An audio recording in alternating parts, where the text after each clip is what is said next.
Kelas 3 Calang Kabupaten Aceh Jaya melaksanakan salat Idul Fitri berjamaah.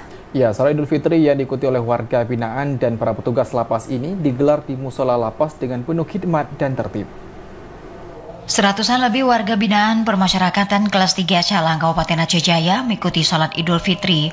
Pelaksanaan salat Idul Fitri yang berlangsung di Lembaga Pemasyarakatan Lapas kelas 3 Calang diikuti seluruh warga binaan dan para petugas lapas berlangsung dengan khidmat. PLT Kalapas 3 Calang Yusaini mengatakan sholat Id yang digelar oleh lapas diikuti semua WBP dan seluruh petugas lapas 3 Calang. Selain itu, setelah melaksanakan sholat Id, warga binaan pemasyarakatan juga mengikuti halal bihalal sesama warga lapas. Dan salat Idul Fitri ini kita laksanakan dengan dikatakan dari pihak luar.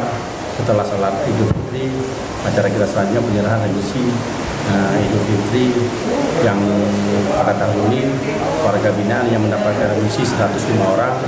Di antara 105 orang ada satu warga binaan bernama Kero Admi langsung dibebaskan karena berdasarkan hasil remisi tersebut.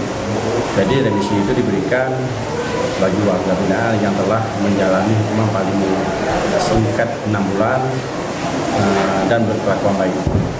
Jadi pada hari ini kita memberikan remisi yang dari SK dari Jakarta berjumlah 105 orang. Para warga binaan kelas 3 Calang yang menerima remisi pada hari Lebaran Idul Fitri tahun ini sebanyak 105 orang dan diantaranya dinyatakan bebas. PLT Kalapas 3 Calang berharap warga binaan yang menerima remisi bebas dapat diterima kembali oleh masyarakat dan tidak mengulang kembali permasalahan hukum yang dapat kembali menjadi residivis.